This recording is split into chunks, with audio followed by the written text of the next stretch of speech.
Hey everybody, Shiv here. Well, as you can see, we're going to be talking about new cards. Alright, but before we get started on this, I'd like to thank everybody for your continued support in the comment section and the upvotes and the sharing and all that. You guys have been really fucking awesome. Alright, so let's get right to it since somebody forgot to unclick a box.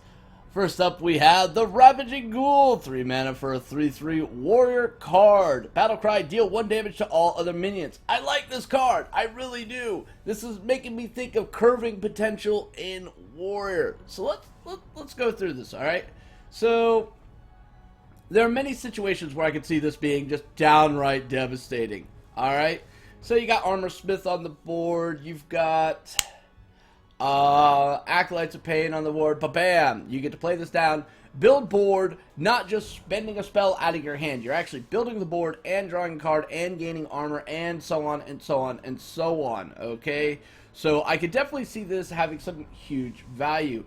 Also, turn 2, you play down, well actually, yeah, turn 2, you play down the Armor Smith, turn 3, you play down the Acolyte of Pain, turn 4, you play Ravaging Ghoul. All of a sudden, not only are you getting two armor, but you're also getting a card draw as well. And this guy doesn't take any damage by that wording, all other minions. Alright? This is definitely a good counterplay to Paladins, except for one slight problem. Muster for Battle is no longer going to be a thing. But there are other things within the Paladin repertoire that really are annoying.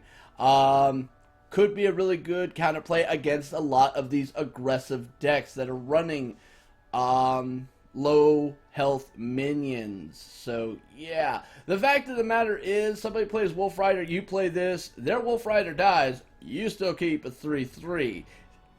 Instant trade value right there. So I like that. I definitely do like that.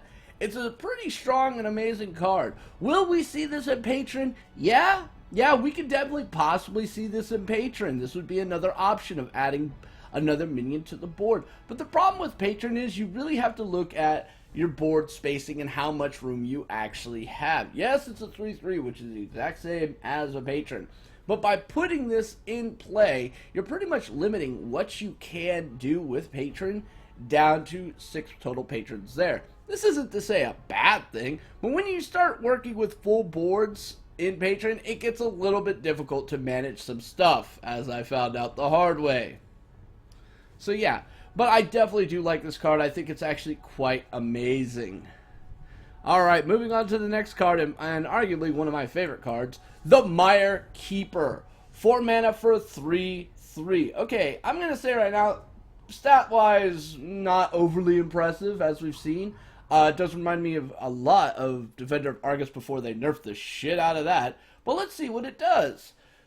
Choose one. Summon a 2/2 slime, not horribly bad, or gain an empty mana crystal.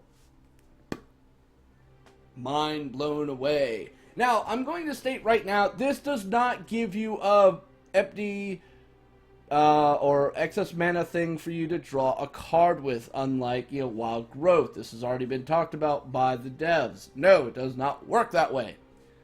But I do like this card. This has some serious ramifications for Druid. We might actually see the birth of the curve ramp Druid being a reality. Alright, let's go through these permutations, guys.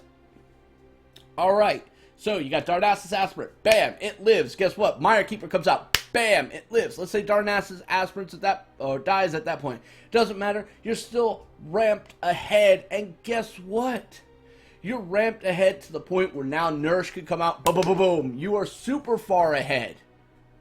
Alright? So, the concept of ramp Druid just got even stronger.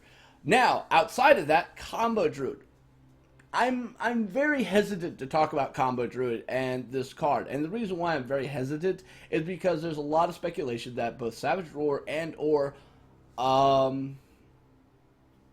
Force of Nature are probably going to get some alterations. So I feel a little bit uncomfortable talking about them at this time just because without knowing what those alterations are going to be, it makes it a little bit more difficult to talk about. If, like, certain things happen, i.e. Savage Roar goes up to 4, then all of a sudden you're going to see that combo's validity drop kind of a bit, but not completely. But yeah, definitely this is a strong card. If they don't do anything to combo, congratulations. This is going into every damn Druid deck, alright? Because who doesn't love a minion that gives you mana? And if you've already got 10 mana, fuck, it's a board builder with the slimes. There is no downside to this card. Each one of those options fits different placement in the mana curve. Aggro decks, yeah, you could possibly use this, but let's be honest, it doesn't really fit your thematic theme overly that well. But it's still an amazing fucking card. Alright, and now to the last card. For Shaman, we have the Hammer of Twilight. 5 mana, 4/2, Death Rattle.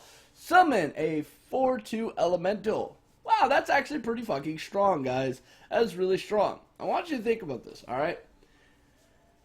When you look at, like, some of the really good weapons out there, okay, so Death Spite, that's 8 damage, plus a Whirlwind effect that's, 1 damage to, a lot of other things. So it has a very variable damage output.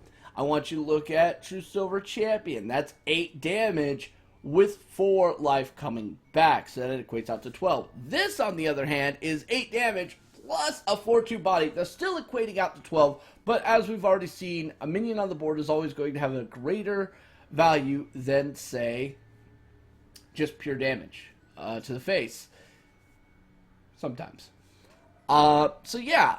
This is definitely a pretty strong card. The only problem I see with this card is it's competing with Doomhammer.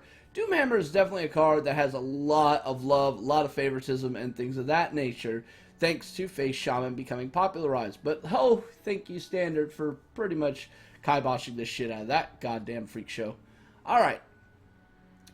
So, yeah, because it competes with Doomhammer, it's a little hard to really evaluate its value. But I will say this, if mid-range Shaman does come back, which seeing some of the other cards that they got really does make me think that, yeah, that's definitely a possibility. This card makes a lot of fucking sense in that deck. The only problem is it's competing with some other already pretty much established and appearing to be pretty fucking badass cards. Master of Evolution, Azure Drakes, etc., etc., etc. So yeah, this is definitely going to be one of those one-off tech choices, and, it makes some sense. A lot of time people go, oh, well, using a ham or using a weapon in Shaman to basically trade isn't overly effective because you didn't really have a good way of healing back face. Well, now they've got a fucking is it legendary? Yes, it is. A legendary that basically says, that's fine, boom, let's heal up, let's get some life back, let's do what we got to do. So, yeah, it's definitely possible for that kind of playstyle to exist for Shaman, and we might actually see some people really do well with it. So I like the card. In Arena, I take this all the time. And the reason why I take this over, say, Doomhammer in Arena is really quite simple. The likelihood of you getting Doomhammer and or the Rockbiters to be overly effective in Arena is extremely lessened. However, getting pure 12 value out of this is not overly hard. Even if they ooze it, even if they Harrison Jones it, you still get a 4/2. Yes, please Harrison Jones this, because then I can just kill Harrison Jones with the remainder and still play my board. I'm okay with that. I really am okay with that. So yeah, I like this card on many different levels.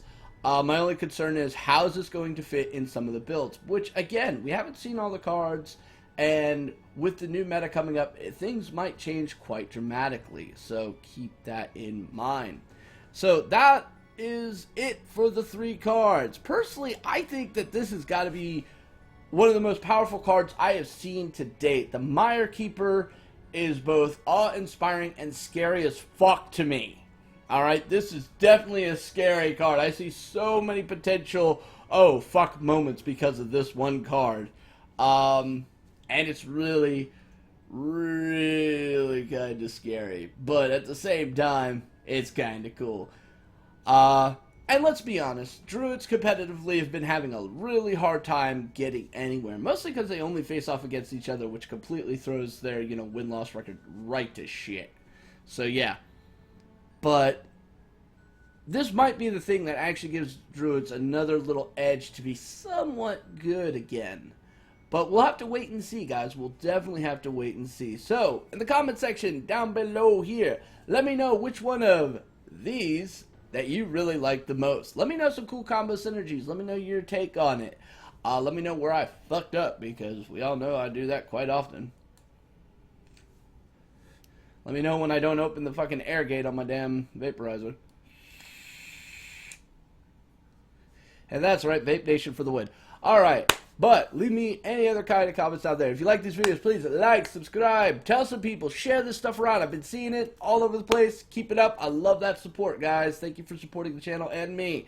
Till next time, this is Shiv saying stay safe, have fun, freak a thune, and may RNGesus bless you.